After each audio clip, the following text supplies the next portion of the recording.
This program is brought to you by Nepal Finance Limited, नेपालको पहिलो finance, Kamaladi Kathmandu, Lumbini विकास bank limited, निरन्तर सहयात्रा, hero, डोइटले नजिक ल्याउँछ, विश्वास लिन्छौँ, विश्वास दिन्छौँ, प्रभु बैंक, हिमाल स्टिल, दम छ एकदम।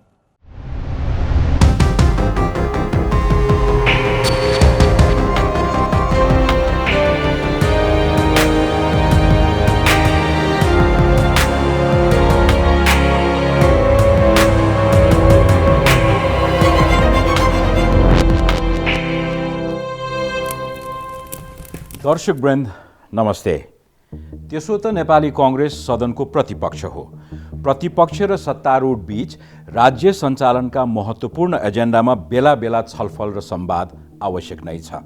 तर प्रतिपक्षको मूल धर्म हो सत्तारूढले सत्ता सञ्चालनका क्रममा गरिरहेको गल्तीलाई औल्याउने र जनताको बीचमा जाने।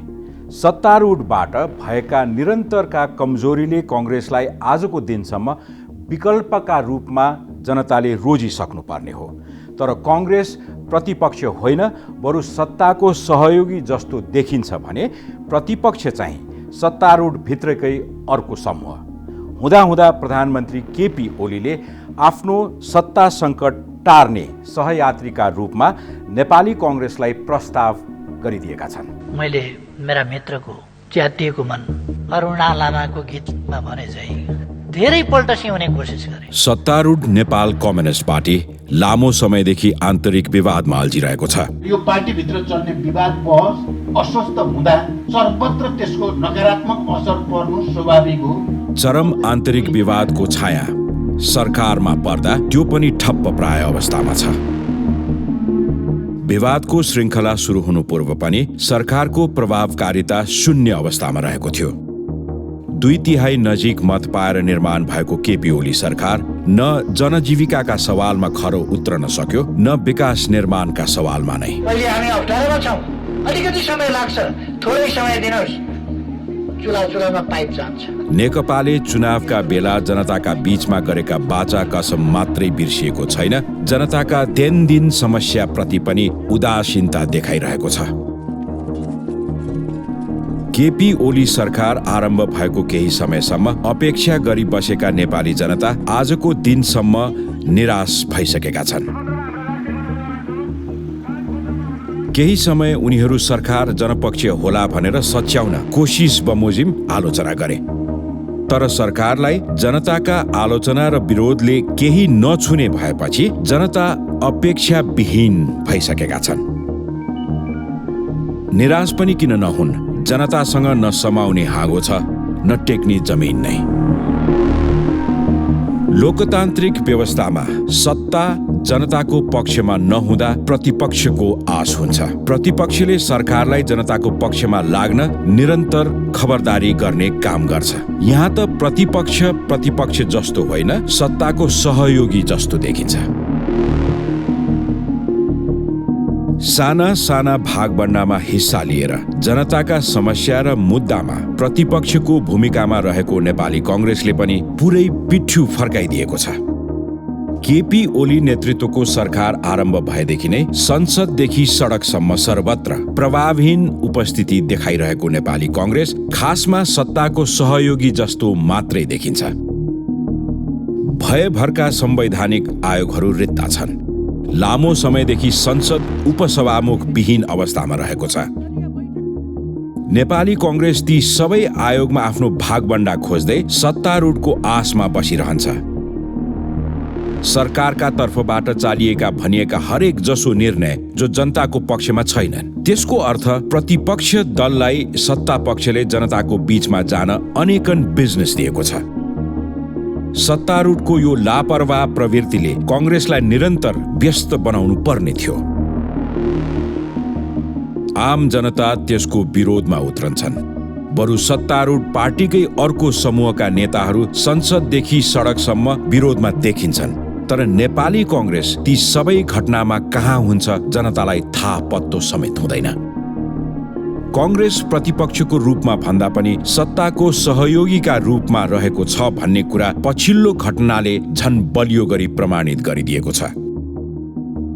पार्टीभित्रको आन्तरिक विवादका बीच सत्ता सङ्कटको पूर्व सन्ध्यामा रहेका भनिएका प्रधानमन्त्री ओलीले प्रतिपक्षी दलका नेतालाई बालुवाटार बोलाएर हामीसँगै छौं भन्ने सन्देश सार्वजनिक गरिदिन आग्रह गरेका छन्। सँगै हुनुको अर्थ यदि पार्टीको आन्तरिक विवादले आफ्नो कुर्सी हल्लने अवस्था आए कांग्रेसले जोगाइदिनु पर्ने आग्रह हो भन्ने जो कोहीले प्रष्टै बुझिसकेका छन्। यस घटनाले भनिरहेको छ कांग्रेस प्रतिपक्ष भन्दा पनि ओली सरकारको सहयोगी बन्दैछ भनेर। नेकपाको अन्तर्कलह विग्रहमा परिणत होला र सत्ताको भर्याङ उक्लन पाइएला भनी मुख मिठ्याइरहेको कांग्रेसका लागि यो ओली अफर आफैमा परीक्षा हो। ऊ जनताको म्यान्डेट अनुसार प्रतिपक्षको भूमिका निर्वाह गर्छ या सत्ताको च्याखे दाउमा लागिरहन्छ। आम नेपाली जनताले कांग्रेसलाई चौतर्फी रूपमा हेरिरहेका छन्। प्रचण्ड र माधव नेपाल पक्षसँग लामो समयदेखि विवादमा फस्दै गएपछि प्रधानमन्त्री ओली अब उनीहरू बिना नै आफ्नो सत्तालाई कसरी निरन्तरता दिने भन्ने विकल्पहरूको खोजीमा रहेका छन्।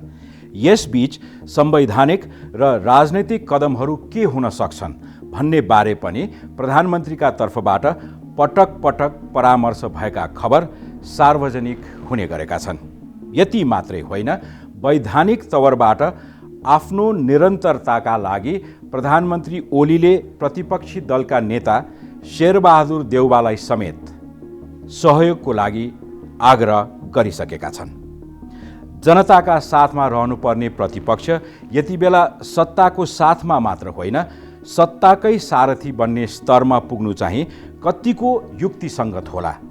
यही प्रश्नको सेरोफेरोमा रहेर आज हामी द ब्राभो डेल्टा शो अगाडि बढाउनेछौँ। यसका लागि हामीसँग हुनुहुन्छ नेपाली कांग्रेसका नेता doctor Shekhar Koirala.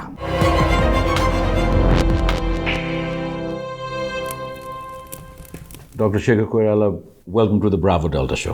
Thank you. धेरै पछि भेट्नु। धेरै पछि।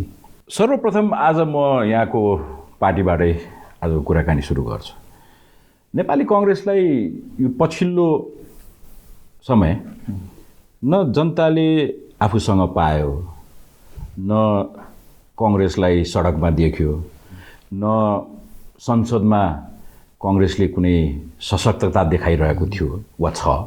कांग्रेस गरिरहेछ के as an opposition party? Opposition पार्टीको रूपमा हामीहरूले वास्तवमा जति गर्नुपर्ने हो नि, जे गर्नुपर्ने हो, संसदमा पनि त्यो हामीहरूले खेल्न सकेनौँ भूमिका, सडकमा पनि हामीले खेल्न सकेनौँ। त्यो एकदम सही हो तपाईँले जुन भन्नुभयो। र पिपुलले हामीसित आशा के गरिरहेको छ, विश्वास के छ भने यिनीहरूले अपोजिसनको रोल प्ले गर्छ भन्ने छ। यो सुरुमा के हो भने हामी निर्वाचन पराजित भइसकेपछि हामी अल्मलियौँ। एकदमै के गर्ने कसो गर्ने निराश हतोत्साही जस्तो भयौँ हामी। अब संसदमा पनि त्यो बेलाको सुरुको फर्स्ट संसदमा एकदम नीति तथा कार्यक्रमलाई हामीहरूले सपोर्टै गरिदियौँ होइन। एज ए अपोजिसन त सपोर्ट गर्न हुँदैन थियो। त्यहाँबाट सुरु भएको वास्तवमा तपाईँले भनेको कुरा सही हो। अब अलिकति चेन्जेसहरू आएको छ। अब कतिसम्म जान्न सक्छौँ हेरौँ। तर अब एउटा डेमोक्रेटिक परिपाटीमा विश्वास गर्ने पार्टीले चुनावको नतिजा त हार या जितमै हुन्छ पुग्छ नि। हारलाई यति गहिरो तरिकाले चोटका रूपमा लिनुपर्ने कारण कांग्रेसभित्र के थियो? बानी थिएन? बानी नभएको होइन। हामीहरूले त्यो बेला धेरै कमी कमजोरीहरू हामीबाट भयो। जस्तो आइजी प्रकरण भयो, तपाईँको सुशीला कार्की प्रकरण भयो, एम्बेसडर प्रकरण भयो होइन। त्यसबाट पिपुलको नजरमा पनि हामीहरू अलिकति कमजोर देखिया थियौँ। माने उनीहरूको पिपुलले के गरिराखेको नेपाली कांग्रेस सरकारमा हुँदाखेरि यस्तो गरिराखेको छ भन्ने भयो। त्योभन्दा पहिले लोकल इलेक्सनमा हामीहरूले माओवादीलाई साथ दियौँ। कति ठाउँमा हाम्रा उम्मेदवारहरूलाई विड्र गराएर माओवादीलाई दियौँ, जस्तो चितवनै भनौँ होइन। अरू ठाउँमा पनि भयो, तर चितवनको एउटा उदाहरण दिएँ मैले। त्यसले गर्दाखेरि जनता हामीसित अलिकति टाढिए। त्यो हामीहरूलाई आभास, नेपाली कङ्ग्रेसले आभास नभएको भनेर भन्दिनँ, मलाई लाग्छ नेतृत्वमा बस्नेहरूलाई त्यो आभास भएन यो भएको छ भनेर। हामी भन्दैछौँ यो गलत भइरहेको छ भनेर, तर नेतृत्वलाई चाहिँ नि त्यो नभएको मैले पाएँ त्यो बेला। त्यसले गर्दाखेरि हामी लस्ट जस्तो भएको लाग्यो मलाई। तर अब कङ्ग्रेसको त्यो रियलाइजेसन थियो थिएन, रेट्रोस्पेक्टिभ कुरा भयो, तर अझै पनि अलिकति घोत्लिने हो भने पछिल्लो आम निर्वाचनमा पराजय हासिल गरिसकेपछि अपोजिसनको रोल त क्लियरली जनताले दिएकै हो नि। त्यसपछि पनि संवैधानिक निकायहरूमा अपोइन्टमेन्ट्सहरूमा एउटा दुईटा सिट आश गर्ने, माग्ने, खोचे थाप्ने, त्यो रोल त प्रतिपक्षको होइन नि। होइन। र तपाईँले जसरी नेतृत्व भनेर यदि सरस्वती बुझ्ने हो भने करेन्ट सभापतिलाई भन्नुभएको, त्यसलाई जसरी बुझौँ सभापतिजी नै इन्भल्भ हुनु हो नि त। उहाँले नै, किनभने संवैधानिक परिषदको सदस्यमा उहीँ हुने हो होइन, विपक्षी दलको नेता पनि उहीँ हो, पार्टी सभापति हो, पार्लियामेन्ट्री पार्टीको लिडर हो नेपाली कङ्ग्रेसको। र हामीहरूले यो कुरालाई जस्तो एम्बेसडरको नियुक्ति या अन्य नियुक्ति छ नि त्यसपछिका, या अहिले विश्वविद्यालयहरूमा नियुक्तिका कुराहरू भए, त्यसमा हामीहरू नेपाली कङ्ग्रेस इन्भल्भ हुनुपर्छ भनेर म चाहिँ कहिले पनि भन्दिनँ। एज ए अपोजिसन उसमा लेट जो गभर्मेन्टमा छ उसको काम हो होइन। संवैधानिक परिषदमा नेचुरली विपक्षी दलको नेता तपाईँको नेपाली कङ्ग्रेसको पनि एकजना सदस्य हुनुहुन्छ। त कस्तो व्यक्ति ल्याउने भन्दाखेरि रस्टर बनाउनु पर्यो, रस्टर आधारमा हुनु पर्यो, त्यसमा छलफल गर्नु पर्यो। यही व्यक्ति ठिक भनेर पहिले नै आइडेन्टिफाई गरेर जाँदाखेरि चाहिँ गलत हुन्छ होइन। तर अब यत्रो लामो प्रजातान्त्रिक लोकतान्त्रिक अभ्यासमा जुटेको र त्यसमा पूर्ण रूपमा विश्वास गर्ने पार्टी हो नि नेपाली कङ्ग्रेस एकदम। तर यो कसरी चाहिँ नि सभापतिको मात्रै एकल डिसिजनमा गएर परिणत भयो त? तपाईँहरूका सामूहिक नेतृत्वको पनि त प्रचलन त छँदैछ। त्यो देखाउनेमा मात्रै छ सामूहिक नेतृत्व। सामूहिक नेतृत्व नेपाली कङ्ग्रेसमा छैन। अब 14औं महाधिवेशनपछि हामीहरू सोच्दैछौँ सामूहिक नेतृत्वमा सबैलाई लिएर अगाडि जान खोजिरहेको। कहिलेदेखि बिग्रियो कङ्ग्रेसभित्रको यो सामूहिक नेतृत्वको परिपाटी? जस्ट फर द रेकर्ड, त्यो पहिले पनि थिएन होइन त्यसरी, तर एटलिस्ट छलफल हुन्थ्यो, कुराकानी हुन्थ्यो। तपाईँको कार्य सम्पादन हामीहरूको अहिले बनेकै छैन होइन। कार्य सम्पादनमा छलफल हुन्थ्यो, कसलाई गर्दाखेरि ठिक हुन्छ के हुन्छ भनिकन। तर अहिले त त्यो सबै कुरा एकदमै सीमित व्यक्तिहरूमा, त्यो आफ्नो ग्रुपमा मात्रै छलफल गरेर अगाडि जाँदाखेरि कमजोरीहरू भएका छन् नि त। गुटहरू त छन् नि होइन पार्टीभित्र? स्वाभाविक हो, डेमोक्रेटिक पार्टिजमा गुट त हुन्छ नि। अब त्यो गुट पनि त एउटा समूहकै प्रतिबिम्ब हो नि। हो, त्यसले त लिडरसिपलाई ट्र्याकमा ल्याउनका लागि, बाध्य पार्नका लागि अहम भूमिका त निभाउन सक्थ्यो नि। सक्थ्यो। त्यस्तो त कहिले देखिएन भएन। किनभने त्यो गुटभित्र पनि जुन गिरोह छ त्यो गिरोहले मात्रै डिल गरिराखेको छ नि त हरेक कुरा। तपाईँ आज आफै पनि कङ्ग्रेसको एउटा चाहिँ नि मूर्धन्य नेता हुनुहुन्छ। पछिल्लो महाधिवेशनमा तपाईँले सबैभन्दा बढ्ता भोट ल्याएर तपाईँ निर्वाचित हुनुभयो पार्टी लिडरसिपमा। तपाईँले प्रोएक्टिभली आफ्नो भूमिका निभाउन चाहनु भएन कि होइन? मैले नचाहेको होइन, ठाउँहरूमा कुरा पनि राखेको हो होइन। तर त्यो कुरा प्रिभेल भएन भने त माने भएन भन्नु पऱ्यो नि त हामीले। जस्तो विश्वविद्यालयका उपकुलपतिहरूमा हामी किन इन्भल्भ हुनु, यो त भनिरहेको छौँ। म तपाईँकै अगाडि पनि भन्दैछु होइन, पार्टीको फोरमहरूमा पनि भनिरहेका छौँ। तर यसमा सुनवाई नै हुँदैन भने त अनि के गर्नुहुन्छ? होइन, सुनवाई हुनका लागि एउटा व्यक्तिको आवाज कम पर्न सक्छ। तर तपाईँ जुन पोजिसनमा हुनुहुन्छ, तपाईँ कहाँ त समूह पनि त समूह छ। हामीहरूले नराखेको होइनौँ, हामीहरूले राखिरहेका छौँ यो कुरा। तर लिडर जो हुन्छ त्यो लिडरले त कुरा त सुन्नु पर्यो नि, सबैको सुन्नु पर्यो नि त कुरा। नसुनेर एकदम माने आफ्नो मात्रै राख्न थाल्यो भने यो समस्याहरू उत्पन्न हुन्छ, जुन अहिले देखिरहनु भएको छ। चारैतिर यही भयो, हरेक पार्टीमा यही छ। एक्ज्याक्टली।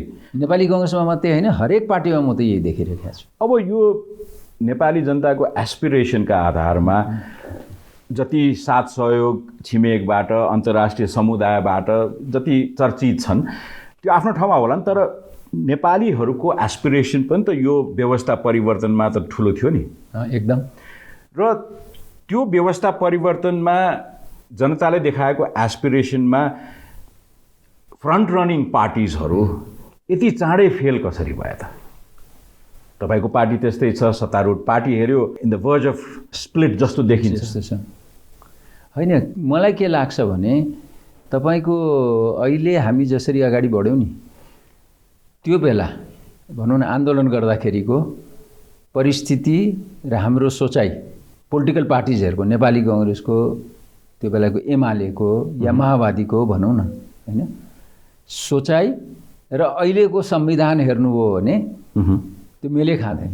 किन मेल खाँदैन? होइन, तपाईँको होइन, जस्तो तपाईँको सङ्घीयता, एकछिनलाई भनौँ, उदाहरण दिउँ, होइन, सङ्घीयता तपाईँको नेपाली कांग्रेसभित्र पनि सङ्घीयताको त्यति परिचर्चा भएन सुरुको कुरा गरेँ मैले, होइन, आन्दोलनको बेलामा या आन्दोलन पछि पनि एमाले भित्र पनि भएन। अब अहिले प्रधानमन्त्रीजीले के भन्नुहुन्छ भने प्रदेश त सङ्घको इकाइको रूपमा, प्रशासनिक इकाइको रूपमा काम गर्नुपर्छ भनेर भन्नुहुन्छ प्रदेश, होइन, भनेपछि त सङ्घीयता त होइन नि त्यो त। अहिले आजको दिन पनि हामीहरू सङ्घीयतालाई एक्सेप्ट गरिरहेका छौँ। नेपाली कांग्रेसले गर्छ कि गर्दैन त? अब नेपाली कांग्रेसमा पनि के छ भने तपाईले लिनुभयो भने भोटिङ गर्नुभयो भने इट इज प्लस माइनस हुन सक्छ, एकदम उसमा जान्छ, सबै संहिताको फेभरमा छन् जस्तो लाग्दैन। तर मलाई के लागिरहेको छ भने अहिले संहिता नेपाली कांग्रेस त छैन कुनै पनि उसमा, प्रदेशमा 7 वटा प्रदेशमा एउटामा पनि छैन, हैन, सरकार छैन। पर्फर्मेन्स नेपाली कांग्रेस अपोजिसनको पर्फर्मेन्स जस्तो केन्द्रमा छ त्यस्तै उसमा पनि छ, प्रदेशहरुमा पनि त्यही हाल छ हामीहरुको। नेपाली कांग्रेसको सरकार भएको भए भन्छु, अब माने आई डोन्ट नो के हुन्थ्यो होला, राम्रो गर्थ्यो कि संघ चलाउनलाई। तर डाक्टर साहब तपाई संहिताको कुरा गरिरहनु भएको छ र त्यसैमा रुमलिरहनु भएको छ। मलाई अलिकति इन्क्विजिटिभ म किन भइरहेको छ भन्दाखेरि यो परिवर्तन पछिल्लो पटक नेपालले अंगीकार गरेको परिवर्तनको प्रस्थान बिन्दु हिन्दुस्तानमा भएको 12 बुँदे सहमति हैन, र तपाई आज हामीसँग कुराकानी गरिरहँदाखेरि संघीयताका बारेमा कांग्रेसको सोच पनि साफ थिएन, तत्कालीन एमालेको पनि सोच साफ थिएन, र संघीयताको एउटा विषय हामीले मान्यौं, त्यसमा पर्याप्त छलफल भएन होला, त्यो कुनै त्यसको चाहिँ नि फलआउट्सहरु चाहिँ नि हामीले प्लान गरेनौं होला। अरु के विषय थिए जुन परिवर्तनले नेपाली जनताको एस्पिरेसन भन्दा बाहिरबाट यो संविधानमा इन्क्लुड गर्न बाध्य भयो?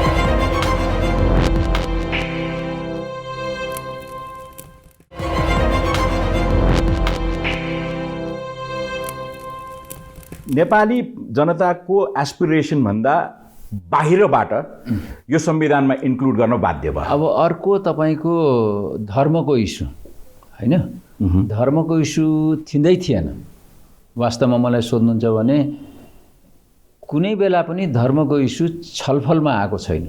माने 12 बुँदे सम्झौता बनाउन्जेलसम्मको कुरा गर्दाखेरि हैन, गणतन्त्रको कुरा भएको हो, नभएको भन्दिनँ म।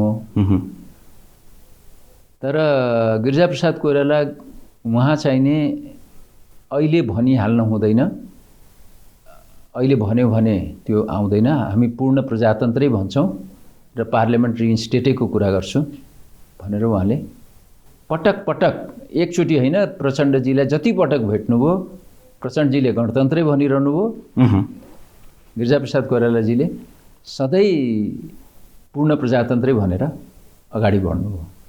यो खास गरिकन यो 3टा इस्यु भनौँ न, गणतन्त्र, संघीयता र धर्मनिरपेक्षता, यो 3टा इस्यु चाहिँ नै अहिले पनि कन्फ्युजन देखिरहेका छु। अहिले पनि अब गणतन्त्रको कन्टेक्स्टमा हेर्दाखेरि अहिले चाहिँ नि चलाउन सकेनन्, हुन सकेन, गर्न सकेनौँ हामीहरूले भन्ने पनि आइरहेको छ नि त मान्छेहरूमा। र ट्रेडिसनल फोर्स पनि चारैतिर देखिरहेको छ। भने अस्ति विराटनगरमा भयो, त्योभन्दा पहिले बुटवलमा भयो, धनगढीमा भयो, अब काठमाडौँमा होला, वीरगन्जमा भयो। त त्यो नेचुरली त्यो त त्यसमा तपाईँ नेपाली कङ्ग्रेसको एउटा सिनियर लिडर भएको नाताले तपाईँले अहिले जति जनता सडकमा ओर्लिएको एक्जाम्पल्सहरू दिइरहनु भएको छ नि, पोलिटिकल वेटेज छ र त्यसमा? होइन, के हुन्छ भने तपाईँको सरकारले डेलिभर गर्न सकेन र विपक्षले पनि त्यसलाई सपोर्ट गर्न सकेन भने त पिपुल त सडकमा आउँछ नि त। हामीले राम्ररी काम गरेको भए, डेलिभर गर्न सकेको भए, यही अहिले जुन संविधान छ त्यसमा डेलिभर गरेर अगाडि बढेको भए सायद आउँदैन थियो होला केही पनि। अब हामीले डेलिभर गर्न नसकेको भएर मान्छे त आजित हुन्छ। आज तपाईँसँग कुराकानी गरिरहँदाखेरि तपाईँहरूले पनि धेरै रेट्रोस्पेक्सन गर्न थालिसक्नु भयो जस्तो आभास मैले पाइरहेको छु। अब एकैछिनलाई मानौँ तात्कालीन राजनीतिक फोर्सेसहरूको प्राइम शत्रु भनेको तात्कालीन राजतन्त्र थियो र त्यो गणतन्त्र ल्याउनका लागि एउटा साइलेन्ट अन्डरस्ट्यान्डिङ कतै न कतै थियो होला सायद। तर धर्मनिरपेक्षता र संघीयतामा खासै डिस्कसन र भएकै छैन, एकमत वा एजेन्डा प्रवेशै भएको थियो। अब यस्तो आधा काँचो सहमतिमा यत्रो ठुलो पोलिटिकल रिस्क देश र जनताले त भारी भोग्नु पर्यो नि त्यसको। बिकज तात्कालीन रूपमा जुन राजनीतिक शक्तिहरूलाई विश्वास गरेको थियो उनीहरूको अपरिपक्वताको कारणले त्यो भारी त बोक्यो। पर्फर्मेन्स पनि त्यसैसँग गाँसिएको होला सायद। एउटा इन्क्विजिटिभ प्रश्न, गिरिजाप्रसाद कोइराला शक्तिशाली नेता, क्यारिजमेटिक नेता र नेपाली कङ्ग्रेसमा पनि सभापतित्व ग्रहण गरिरहेको व्यक्ति, पटक पटक प्रधानमन्त्री भएको व्यक्ति, कसले उहाँलाई बाध्य पार्यो यी अनडिस्कस्ड टेरिटरीलाई अग्री गर्न? होइन, पूर्ण प्रजातन्त्रको बारेमा, राजाको बारेमा उहाँ क्लियर हुनुहुन्थ्यो यसमा, होइन? पार्लियामेन्ट्री स्टोर हुनुपर्छ, रिइन्स्टेट हुनुपर्छ, पुनर्स्थापन हुनुपर्छ भन्नेमा उहाँ एकदम क्लियर। र डेमोक्रेटिक राजालाई चाहिँ नै माने राजाको बारेमा उहाँ केही नबोलिकन पूर्ण प्रजातन्त्र हुनुपर्छ भन्ने उहाँ क्लियर हुनुहुन्थ्यो यसमा सुरुमा। यसमा कुनै उ छैन। With or without king? त्यो बेला त उनीहरू विदाउट किङ भन्दै थियो नि। गिरिजाबाबु त विदाउट किङ भनिरहनु भएको थिएन नि त्यो बेलाको कुरा गर्ने मैले 12 बुधे उसमा। त त्यसपछि मलाई के लाग्छ भने मेरो आफ्नो रिडिङ त्यसपछिको, उहाँ हेल्थ पनि त्यही बेला पनि खराबै भइसकेको थियो होइन। र त्यसपछि प्रधानमन्त्री पनि हुनुभयो, रिइन्स्टेट पार्लियामेन्ट रिइन्स्टेट भइसकेपछि संविधान सभा जाउन्सेलसम्म त उहीँले चलाउनु भयो नि त। हेल्थ पनि खराब भइसकेको थियो। उहाँले त्यो फोर्सफुली जति उ गर्नु पर्थ्यो नि त्यो बेला त्यो सक्नु भएन कि जस्तो लाग्छ। उहाँलाई गणतन्त्र नेपालको प्रथम राष्ट्रपति हुने एउटा आकाङ्क्षाले सतायो कि? तपाईँ त नजिकको मान्छे। होइन, त्यो पनि हुनसक्छ। अब त्यो अहिले रेट्रोस्पेक्टिभली भन्दाखेरि त्यसरी लाग्छ होइन। तर अब त्यसरी हेर्नुभयो भने उहाँले बेबी किङ पनि भन्नु नै भएको थियो नि त। तपाईँको पार्लियामेन्ट रिइन्स्टेट भइसकेपछि उहाँ जब प्राइम मिनिस्टर हुनुभयो र राष्ट्राध्यक्षको पनि काम गर्नुभयो, त्यो बेला पनि उहाँले बेबी किङ त बोलेकै हो नि। तर कसले त्यो स्ट्यान्ड पोइन्टबाट चाहिँ नि डिपार्ट गराइदियो त? कुन शक्ति प्रिभेल गर्यो त मुलुकमा? कङ्ग्रेसको एउटा त्यति बेलाको माइन्डसेट तपाईँले हामीलाई बताइरहनु भएको छ। तात्कालीन माओवादीको माइन्डसेट सर्वविदितै छ।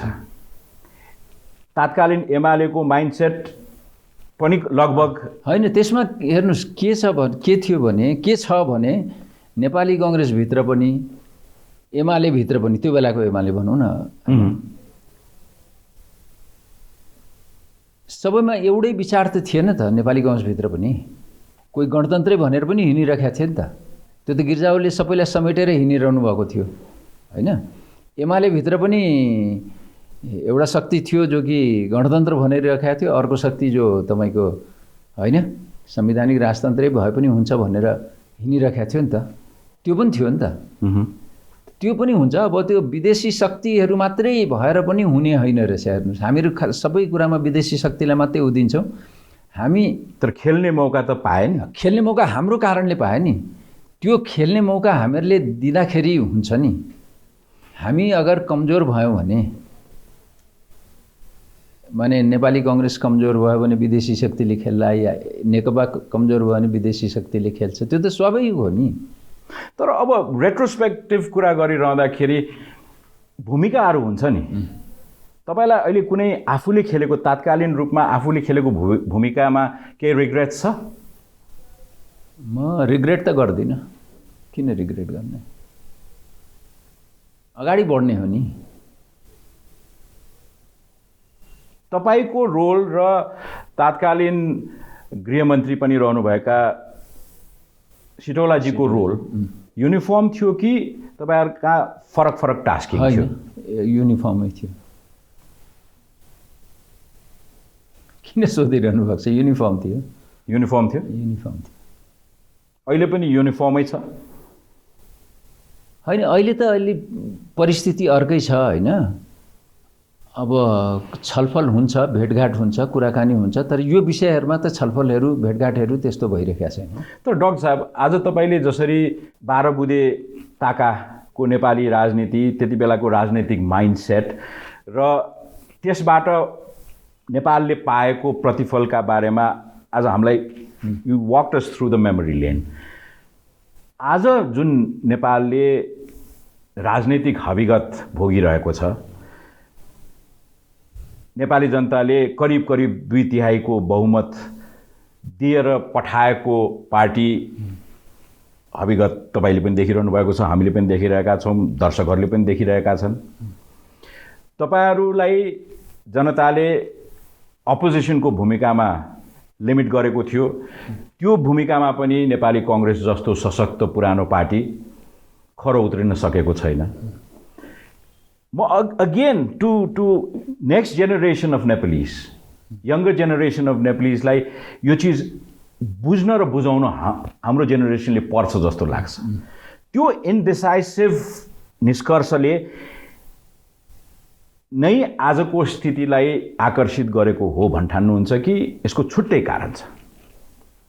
त्यो पनि एउटा कारण हो। अरू कारण के छ? होइन, हाम्रो बिचमा बेसिक अन्डरस्ट्यान्डिङ माने के हुँदो रहेछ भने परिवर्तन भइसकेपछि नि, कुनै पनि परिवर्तन गर्छौँ नि हामी, परिवर्तन भएपछि कसरी जाने भन्ने कुरा हुन्छ नि, बाटो। त्यो बाटो नै क्लियर भएन नेपाली कङ्ग्रेसमा, एमालेमा, माओवादीमा। अरूले खनिदिएको बाटोमा पो हिँड्नुभयो कि? त्यो पनि भन्दिनँ, किनभने खनेको त हामीले हो नि। हाम्रा नेताहरू अब गिर्जाबाबु मात्रै होइन, तपाईँको माधवजी हुनुहुन्थ्यो, ओलीजी नै हुनुहुन्थ्यो अहिलेको प्रधानमन्त्रीजी होइन। ल, प्रचण्डजीलाई एकछिन बिर्सौँ हामीले, एकछिनलाई त अरू नेताहरू त अहिले पनि गर्दै हुनुहुन्छ नि त। तर हामीहरूले कहाँ पुर्याउने हो, कसरी जाने हो, संघीयतामा के गर्ने हो, धर्मनिरपेक्षतामा के गर्ने हो, गणतन्त्रमा कसरी अगाडि बढ्ने हो भन्ने कुरामा हामी क्ल्यारिटीको साथ अगाडि बढेको भए सायद यो अवस्था आउँदैन थियो कि। अब त्यो अनक्लियर माइन्डसेटले यहाँसम्म पुग्यो भनौँ न। अब यी विषयहरूमा अब क्ल्यारिटीको आवश्यकता छ कि अब छैन, जस्तो छ त्यस्तै अगाडि बढ्ने हो? होइन, के हुन्छ भने तपाईँले डेलिभर गर्नुभयो, सरकार जो हुन्छ सरकारमा, सरकारले डेलिभर गर्न सक्यो र प्रतिपक्षले राम्रो भूमिका खेल्यो भने सबै चिज ट्र्याकमा भएर अगाडि जान्छ। सरकार पनि डेभिएट गर्न थाल्यो, अहिले जस्तो प्रब्लम आइरहेको छ होइन पार्टीभित्र, उहाँहरूको पार्टीभित्र। नेपाली कांग्रेस पनि अपोजिसनको रोल प्लेयर जसरी खेल्नुपर्ने अघि तपाईँले भन्नुभयो त्यो खेल्न सकिरहेको छैन। त्यसले के हुन्छ भने डेलिभर त हुँदैन। सरकार पिपुलले त के खोज्छ भने डेलिभरी खोजिरहेको हुन्छ। नेचुरल हो नि, उसले त हरेक कुरा सिम्पल कुरा खोज्छ। उसले शान्ति सुरक्षा खोज्छ, महँगी नियन्त्रण खोज्छ, दण्डहीनताको अन्त खोज्छ, यस्तै कुराहरू त खोज्छ उसले। योभन्दा त धेरै खोज्दैन। अपोजिसनको साथ खोज्छ, अपोजिसनको साथ खोज्छ। उसले के गलत गरेको छ भने, जाति भएको छ भने उसले अपोजिसनलाई गुहार्ने हो, अपोजिसनले बोलिदिने हो होइन। अब अपोजिसन पनि बोल्दैन। तपाईँको संसद अहिले त संसद बोलाएर संसदमा अगाडि बढ्नुपर्ने हो नि। अपोजिसन पनि चुप छ संसद बोलाउनेमा। हामी बोलाउँछौँ भनेर भएन नि, बोलाइसक्नु पर्ने। कांग्रेसले अपोजिसनको रोल निर्वाह गर्न बिर्सिएको हो कि उसलाई त्यो अपोजिसनको रोलको अभ्यासै छैन? होइन, अभ्यास छैन भनेर त कसरी भन्ने? त्यत्रो वर्ष अपोजिसनमा बसेका छौँ हामी, अहिले पनि बसिरहेका छौँ। अभ्यास छैन भनेर त भन्नु भएन। तर के हुँदो रहेछ भने तपाईँको अपोजिसनको रोल हामीहरूले जसरी खेल्नुपर्ने हो, सबभन्दा इम्पोर्टेन्ट त पार्लियामेन्ट चलाऊ भनेर भन्नु पऱ्यो नि। अहिले खोला यस्तो कोभिडको परिस्थितिमा पनि पार्लियामेन्ट नचल्नु भनेको त, नखोल्नु भनेको त, र सडनली बन्द गर्दाखेरि पनि नेपाली कांग्रेस बोल्दैन, अपोजिसन बोल्दैन। अनि पिपुलले कहाँ जाने भन्न? अनि पिपुल त तपाईँको निराश हुन्छ। अनि अप्ठ्यारो परेपछि उ त सडकमा आउँछ। अहिले त्यही भइरहेको छ नि। सरकारले डेलिभर गर्दैन, पोलिटिकल पार्टी अपोजिसनले बोल्दैन, बोल्यो भने पनि उसले नसुन्ने सरकारले, अनि पिपुल त तपाईँको सडकमा आइहाल्छ नि। तर अब सत्तारूढ दल वा सरकार जनताको पक्षमा निर्णय लिन नसक्ने अवस्थामा सत्तारूढ दलमा चरम विवाद, त्यस्तो बेलामा अपोजिसनका लिडर प्रधानमन्त्रीको निम्तामा बालाटारमा गएर निस्किसक्दाखेरि चाहिँ नि कता कता फेरि सत्ताको सहयात्री पो हुन लाग्यो कि नेपाल कांग्रेस भनेर चर्चा सर्वव्याप्त भयो। अब कांग्रेस त्यतातिर लाग्न थाल्यो।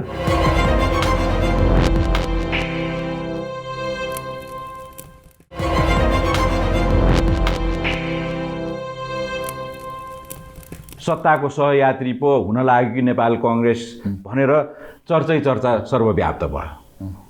अब कांग्रेस त्यतातिर लाग्न थाल्यो। होइन, एउटा कुरा त अपोजिसनको लिडर र प्राइम मिनिस्टरको बिचमा छलफल हुनु नराम्रो होइन, बालुवाटार जानु पनि नराम्रो भन्दिनँ म त्यसलाई। तर विषयमा के विषयमा छलफल भयो? के विषयमा छलफल भयो भन्दाखेरि जहिले पनि के सुनिन्छ भने विश्वविद्यालयको भागभण्डाको कुरामा म त त्यसैको विरोध, त्यही नै मेरो लागि त ऊ हो विरोधको। यो पालि अलि फरक भयो भन्छ नि। आउँदैछु म प्लिज होइन। अब अहिले जुन यसचोटि स्याटरडेको कुरा भनौँ, सडनली बोलाउनु भयो, उहाँहरू जानुभयो प्रधानमन्त्री निवास, छलफल गर्नुभयो र छलफलपछि चाहिँ नि निस्कियो, माने बजारमा आयो। त्यसलाई म नकारिरहेको छैन। यो होला नै भनेर हिँडौँ न कि नेपाली कांग्रेसले सपोर्ट गर्नु पर्यो भनेर होइन। अब नेकपा पहिले त उहाँहरूले के गर्न खोजेको हो नेकपाभित्र, नेकपा फुट्नु पर्यो अनि नै नेपाली कांग्रेसले सपोर्ट गर्ने कुरा पनि आयो। एकछिनलाई यसो मान्ने हो भने पनि नेकपा छँदैछ, उहाँहरूको बिचमा चरम द्वन्द्व छ, उहाँहरूको लिडर्सहरूको बिचमा होइन। म त चाहन्छु नेकपा सिङ्गो नेकपा एक ठाउँमा उभिएर अगाडि जाओस्। हामी प्रतिपक्षमै बसेर जनताले हामीलाई म्यान्डेट दिएको छ 5 वर्ष तिमीहरू प्रतिपक्षमा बस, राम्रो काम गर, फेरि सरकारमा आउने कोसिस गर भन्ने नै हो जनताले हामीलाई म्यान्डेट दिएको। त्यतातिर लाग्नुपर्ने ठाउँमा हामीहरूको अरू काम छ। तपाईँको नेपाली कङ्ग्रेसको अधिवेशनको कुराहरू छ होइन, महाधिवेशन जो कि 4 वर्षमा गर्नुपर्ने 5वां वर्ष लागिसक्यो, त्यसको पनि अहिले ठेगान छैन। फागुनमा भनेको छ कुनै हामीहरूको सुरसार देख्दिनँ म। त्यतातिर जानुपर्ने ठाउँमा हामी फेरि सरकारको पछि लाग्ने जुन न्युज आएको छ त्यो चाहिँ गलत। त्यो न्युज के हो त्यो आफ्नो ठाउँमा चाहिँ त्यो म भन्न सक्दिनँ। भन्न सक्दिनँ कि तपाईँलाई अहिलेसम्म ज्ञानै छैन? हामीलाई ज्ञानै छैन नि त, हामीलाई बोलाएर भन्नुभएको छैन त कसरी थाहा हुन्छ? त्यसकारण त्यो म भन्न सक्दिनँ। तर त्यो आएको पनि हाम्रो लागि राम्रो होइन, नेपाली कङ्ग्रेसको लागि। तपाईँले जसरी बताउनु भयो नि डाक्टर साहब, तपाईँहरूलाई अहिलेसम्म पत्तो छैन कन्टेन्टका बारेमा, तर जसरी बाहिर समाचारका रूपमा वा चाहिँ नि एउटा लिक्ड हल्लाका रूपमा जसरी आयो कि वर्तमान प्रधानमन्त्रीले आफ्ना सहयोद्धाहरू वा चाहिँ नि उहाँहरूलाई लत्याएर अपोजिसनको नेतालाई चाहिँ नि सत्ता सहयोगी बन्नका लागि चाहिँ नि रिक्वेस्ट गर्न थाल्नुभयो। यो चाहिँ पोलिटिकल टर्म्समा यसलाई के भन्छ? यो अब यसलाई टर्म्सको हिसाबले त म भन्न सक्दिनँ के भन्छन् होइन। तर यसै हेरौँ न, आफ्नो पार्टीभित्र न छलफल गरेर मिलाउने हो, कुरा गर्ने हो, मिलाउने हो। द्वन्द्व हुन्छ नि पार्टीभित्र, विचार हुन्छ, त्यसको एक्सपिरियन्स पनि छ यहाँ। नेपाली कङ्ग्रेसलाई त छँदैछ नि। त्यो द्वन्द्वलाई मिटाउने प्रयास गर्नु पर्यो नि। उहाँहरू आफ्नै बिचमा दूरी बढाउँदै हुनुहुन्छ। दुईटै ग्रुप, म फेरि एउटै ग्रुपलाई भनिरहेको छैन, ओलीजीको ग्रुप भन्नुहोस् या प्रचण्डजीको ग्रुप भन्नु, उहाँहरू झन्झन बढाउँदै हुनुहुन्छ। यसले डेलिभर गर्न सक्दैन। अब त्यसमा उहाँहरूले अझ यो जुन न्युज आएको छ होइन, तपाईँले जुन भन्दै हुनुहुन्छ, त्यो न्युजले झन् भोलिको दिनमा डेमोक्रेसी कसरी जान्छ भन्ने कुरा त सिरियस कुरा हुन्छ नि। अपोजिसनलाई नै माने अपोजिसनले सघाउ मलाई भनेर भन्नु होइन, र आश्वासन दिनु भनौँ न अपोजिसनले पनि, त्यो हो भने त इट्स भेरी सिरियस थिङ। तर अब यसैको ब्याकड्रपमा संविधानलाई पूर्णतया कार्यान्वयनमा लिएर जान पनि थुप्रै खुड्किलाहरू बाँकी नै छन्। प्रतिपक्षको भूमिका ती खुड्किलाहरू पार गर्नमा पनि अहमै रहन्छ। तर अब त्यो रोल निर्वाह गर्नुभन्दा अब यो सत्ताको खेलमा कुनै न कुनै तरिकाले कङ्ग्रेसको सेतो कमिजमा दाग लाग्न थालेपछि अब कङ्ग्रेसको भविष्य के, जनताले कङ्ग्रेससँग भविष्यमा के आश गर्ने, यी प्रश्नहरू त तपाईँका कन्स्टिट्युएन्ट्सहरूले पनि त सोध्न थाले होला नि। सोधिरहेका छन्, उनीहरूको त क्लियर छ, हामी सरकारमा जान हुँदैन, हामी यो फोरी खेलमा लाग्न हुँदैन भने त हामीलाई त दिनको 100 वटा फोन आउँछ। भेटेर भन्छन् साथीहरूले, बुद्धिजीवीहरूले भन्छन्, प्राध्यापकहरूले भनिरहेका छन् त। तर अब पार्टीमा, तपाईँहरूको पार्टीमा पनि सरसर्ती हेर्दाखेरि एक किसिमको संवादहीनता प्रिभेल गर्छ वा त्यहीँबाट गुज्रिरहनु भएको छ भन्ने कुरा त प्रष्टै देखियो। सभापति युनिल्याटरली गएर सत्तासीन पार्टीका अध्यक्षलाई भेट्नुहुन्छ वा प्रधानमन्त्रीलाई भेट्नुहुन्छ। त्यो चिज पार्टीमा डिस्कसनमा आउँदैन, राय लिइँदैन। अब तपाईँले सुरुमै भन्नुभयो कि प्रतिपक्षको भूमिका निर्वाह गर्न कङ्ग्रेस चुकेको कारण पनि नेतृत्वकै कारण हो एकदम। र तपाईँ एउटा महाधिवेशनको पनि चर्चा गर्नुभयो, चौथो वर्षमा हुनुपर्ने 5 वर्ष लागिसक्यो। तर एउटा यथार्थले त हामीलाई घेरेकै छ यो पेन्डेमिकको। अब यो पेन्डेमिकले अधिवेशन टार्नका लागि गरिएका पार्टीभित्रका प्रयासहरूलाई सघायो त्यसो भए? पेन्डेमिकले अलिकति सघायो होला भन्नु पर्यो होइन यसै हेर्दाखेरि। तर हामी प्रेसर दिइरहेको छौँ कि अधिवेशन अब समयमा त हुन सक्दैन, 5 वर्ष फागुनमा सकिन्छ हाम्रो होइन। फागुनमा डेट पनि हो हाम्रो, फागुन 7 गतेदेखि गर्ने भनेको। त्यसमा मलाई चाहिँ नि लाग्दैन, जसरी काम अगाडि बढिरहेको छ त्यो हिसाबले फागुनमा होला जस्तो देखिँदैन। तर जेठसम्म गरौँ भनेर हामी प्रेसर त दिइरहेको छौँ नि। तर अब डाक्टर साहब तपाईँहरूको आन्तरिक महाधिवेशनको चटारो त छँदैछ, त्यसमा एस्पिरेन्ट्सहरूको पनि होमवर्कहरू देखिरहेको छ बाहिर। तर एकैछिन आगामी चुनावलाई पनि एउटा मध्यनजरमा राखौँ न। तपाईँहरूलाई जनताले दिएको बिजनेस तपाईँहरूले अटेन्डै गर्नु भएन। सशक्त अपोजिसनको भूमिकामा तपाईँहरूलाई चाहिँ नि एउटा डाउनसाइज गरेर म्यान्डेट तपाईँहरूलाई दियो, त्यो पनि राम्रोसँग निर्वाह गर्नु भएन पार्टीगत रूपमा। अब सत्तापक्षको विकल्पै बन्न सक्नु भएन भनौँ न। अब त्यो आगामी निर्वाचनमा अब फेरि कुन मुख लिएर जनताबीच जान्छ? होइन, एउटा कुरा हामीहरूले के बुझ्नु जरुरी छ भने कम्युनिस्टहरूको या नेकपाको व्यथिति होइन र ज्यादती जुन भइरहेको छ देशभरि भनौँ न, डेलिभर गर्न सकेका छैन। त्यसको उसमा नेपाली कङ्ग्रेस अब एक भइकन अगाडि बढ्नु बाहेक हामीसित अर्को उपाय छैन। एक नम्बर 1। नम्बर 2, हरेक कुरा लिडरसिपमा धेरै कुरा भर पर्छ। हरेक पार्टीमा लिडरसिपको धेरै ठुलो रोल हुन्छ। लिडरले धेरै कुरा डिफाइन गरिरहेका हुन्छन् त कुराहरू। दोस्रो कुरा के भनेदेखि तपाईको हाम्रो शीर्ष नेताहरू सभापतिजी र वरिष्ठ नेता अब उहाँहरू अभिभावकको रूपमा बस्नुपर्छ जस्तो लाग्छ मलाई। र हामीहरू तपाईको बिमलेनजी हुनुभयो, प्रकाशमानजी हुनुभयो, सिटोलाजी हुनुभयो, अर्जुनजी, रामशरणजी, सुवाताजी, शशाङ्क, म, हामीहरू र अरू सिनियर नेताहरू प्लस युवा नेताहरूले अघि तपाईँले कुरा गर्नुभएको सामूहिक एकता र सामूहिक भावनाको अनुसारले हामी हिँड्यौँ भने फेरि तपाईले निर्वाचनको कुरा गर्नुभयो, त्यो निर्वाचनमा हामीहरू पक्कै पनि अगाडि आउँछौँ। होइन भने परिवर्तन, नेतृत्वमा परिवर्तन असम्भावित छ, हुनै छ एकदम, त्यसमा कुनै उनै छैन। हुन्छ यसचोटि नयाँ नेतृत्वले अगाडि लग्छ नेपाली कांग्रेसलाई, जसमा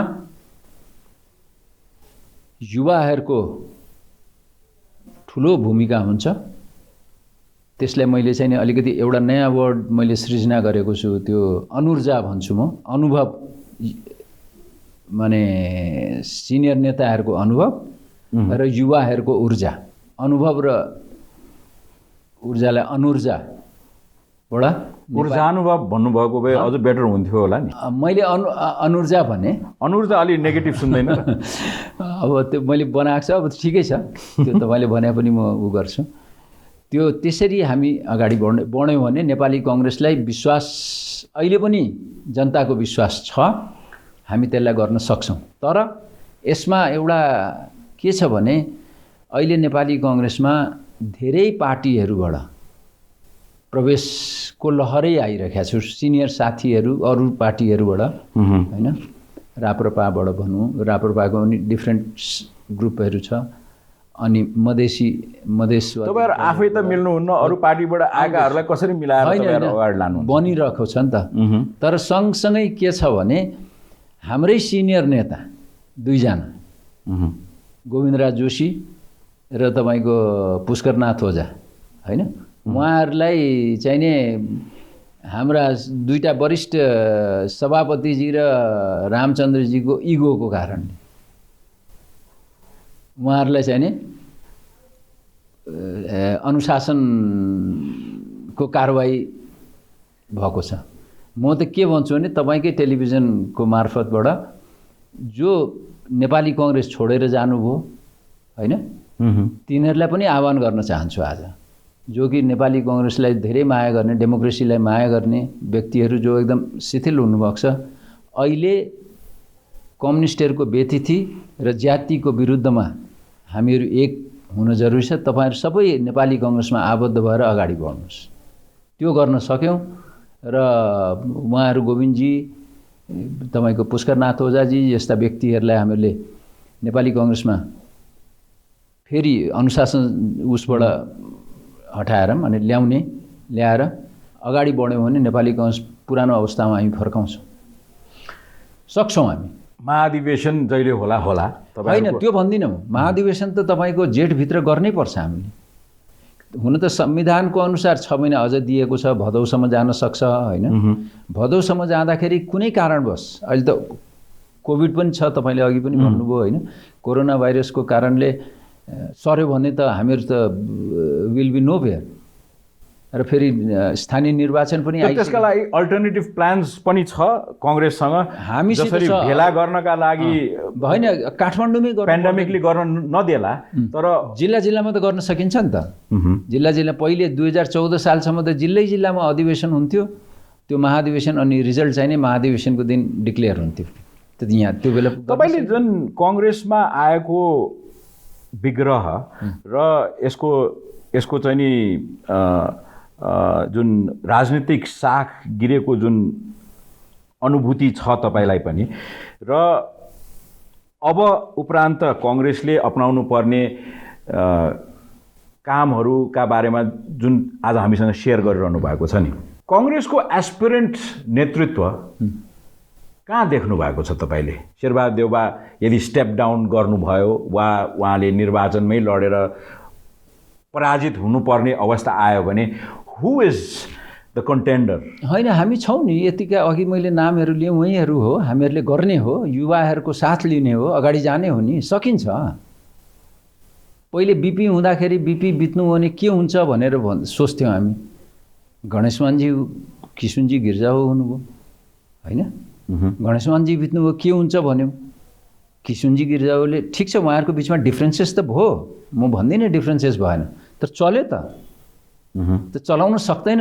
माने शेरबाजी र रामचन्दजीले स्टेप डाउन गर्नुभयो भने स्टेप डाउन पनि भनिरहेको छैन, म त अभिभावक भएर बस्नुहोस् भन्दैछु। त्यो त स्टेप डाउनै गर भने होइन। अब लड्नुहुन्छ भने पनि तयार छौँ हामी, त्यो त के भयो र। तर के छ भने 2-3 वटा कुरा हामीहरूले बुझ्न जरुरी छ। अहिले राजनीतिक दलभित्र, यो नेपाली कङ्ग्रेस मात्रै होइन, माने सबै राजनीतिक दल र पार्टीहरूमा बिचौलियाहरू हावी भएर नैतिकता र संस्कार ह्रास भएको छ। एकदम कङ्ग्रेसमा पनि छ त्यो कङ्ग्रेसमा पेनिट्रेसन एकदम किन छैन? यो बिचौलियाहरूले गर्दाखेरि नैतिकता र संस्कार हामीहरूको ह्रास भएको छ, देखिन्छ नि। अभियस तपाईँहरूले पढिरहनु भएको छ, देखिरहनु भएको छ। पहिला थिएन र? होइन, कङ्ग्रेसमा बिचौलियाको थिएन त्यस्तो प्रिभेल गर्दैन थियो, एकदम थिएन। यो नयाँ फेनोमेना, यो एकदम नयाँ फेनोमेना हो। यो हरेक पार्टीमा छ, काङ्ग्रेसमा बेसी होला, कसैमा कम होला, कसैमा कङ्ग्रेसमा कम होला, त्यो आफ्नो ठाउँमा छ, तर हरेक उसमा छ। त नैतिकता र संस्कार बिनाको पार्टी कस्तो पार्टी बनाउनुहुन्छ तपाईँ? हो कि न? अर्को कुरा, अहिले सबभन्दा तड्कारो विषय के हो भने सुशासनको विषय छ। जनताले खोजे त्यही हो नि, सुशासन, डेलिभरी हो नि। सुशासन, पारदर्शिता, जवाबदेहिता, सुरक्षा, यही हो नि खोजेको। र भ्रष्टाचारलाई न्यूनीकरण गर, निर्मूल गर्नु पर्यो, न्यूनीकरण त गर। भ्रष्टाचार दिनानुदिन बढिरहेको छ। देशको पूर्व प्रधानमन्त्रीले बहालवाला प्रधानमन्त्री र पूर्व प्रधानमन्त्रीहरूलाई चार्ज लगाउनुहुन्छ, बुढी गण्डकीमा 9 अरब रुपियाँको घोटाला भएको छ यिनीहरूले गरेका छन् भनेर। हो, सरकार पनि चुप, अख्तियार पनि चुप। यस्तो हुन्छ देश? भन्नुहोस् त, यो अति भएन? भयो, अति भयो नि यो त। योभन्दा के भन्ने भन्नुहोस् त? तर अब कङ्ग्रेसको आगामी राजनीतिक मुद्दा के त? तपाईँले भन्नुभयो नि नेतृत्व परिवर्तनका लागि एउटा त यी सुशासनवाला भयो होइन। अर्को तपाईँको लोकतन्त्रका जुन मूलभूत सिद्धान्तहरू छन्, नागरिक स्वतन्त्रताका कुराहरू, यी कुराहरूलाई हामीहरूले एकदम प्रपरली जनतासम्म पुग्ने, एकदम गाउँ लेभलसम्म पुग्ने हिसाबले हामीले बोल्नु पर्यो, भन्नु पर्यो, बुझाउनु पर्यो पिपुललाई, हैन? तेस्रो कुरा तपाईको हामीहरूको अर्थतन्त्र पनि एकदम चौपट भएको छ। अहिले त रेमिटेन्समा अर्थतन्त्र रेमिटेन्समा बढेको भनेर भन्छौँ। रेमिटेन्समा बढेको देखिएको के हो भने मलाई लाग्छ पहिले हुन्डीबाट आउँथ्यो पैसा, हैन? अहिले डाइरेक्टली पैसा आइरहेको छ, त्यसकारण रेमिटेन्स बढेको हो कि भन्ने। रेमिटेन्स बढ्छ कसरी? मान्छे त यहाँ छन्, नेपालमा आएका छन् कति, रेमिटेन्स बढ्छ कसरी? तर फल्स सेन्स मात्रै भएको जस्तो लाग्छ मलाई, हैन? तर डाक्टर साहब आजको कुराकानीमा तपाईले जति क्यान्डिडेटली हामीसँग कुराकानी गर्नुभयो नि, एउटा क्युरियोसिटी, आगामी महाधिवेशनमा तपाईको कोही क्यान्डिडेट छ सभापतिका लागि कि तपाईँ नै हो क्यान्डिडेट? हैन, तपाईले कोही क्यान्डिडेट किन सोध्नुभयो? तपाईँ हो भनेर सोध्या भइहाल्छ नि। तपाईको कोही छ कि क्यान्डिडेट? हैन, म सबैसित सल्लाह गर्दैछु, अनि जिल्लाका साथीहरूसित पनि सल्लाह गर्दैछु। म पनि उठ्ने प्रयास गर्दैछु, उठ्छु। तर साथीहरूको उ त लिनु पर्यो नि, माने कन्सेन्ट त नभनौँ, माने सरसल्लाह त गर्नु पर्यो नि। मेरो आफ्नो स्ट्रेन्थ के छ भन्ने पनि त मैले बुझ्नु पर्यो नि त। अनि सभापति र वरिष्ठ नेता द्वयलाई तपाईले जसरी आजको कन्भर्सेसनमा एउटा मर्यादित अभिभावकको रूपमा चाहिँ नि बस्नुस् भनेर आज हामीसँग कुराकानी गर्दाखेरि तपाईले जुन अभिव्यक्ति दिनुभयो, व्यक्तिगत रूपमा उहाँहरूलाई त्यो चिज टेलिफोन उठाएर भन्नुभएको छ अथवा भेटेर भन्नुभएको छ? डाइरेक्टली इन्डाइरेक्टली भनेको छु। सम्भावना के देख्नु भएको छ? हैन, अहिले त कसरी थाहा हुन्छ? उहाँहरूलाई चित्त बुझ्दैन हामीले भनेको कुराहरू, त्यो आफ्नो ठाउँमा छ नि, तर भनेको छु। हस् त डाक्टर साहब, तपाईँको एस्पिरेसन, तपाईँले देखाउनु भएको लिडरसिपको चाहना, त्यो त भविष्यको गर्वमा छ। Will be watching you very closely. तर तपाईँले जसरी नेपाली कङ्ग्रेस आफ्नो ट्र्याकबाट विचलित भएको एउटा चित्रण हामीलाई दिनुभयो, त्यो ट्र्याकमा फर्किनका लागि तपाईको पनि कन्ट्रिब्युसन अहम रहोस् र नेपालले पछिल्लो पटक प्राप्त गरेको लोकतन्त्र अझ उजागर हुँदै जाओस्, यही नै हाम्रो शुभकामना छ। हस् त, धन्यवाद। थ्याङ्क यू डाक्टर साहब।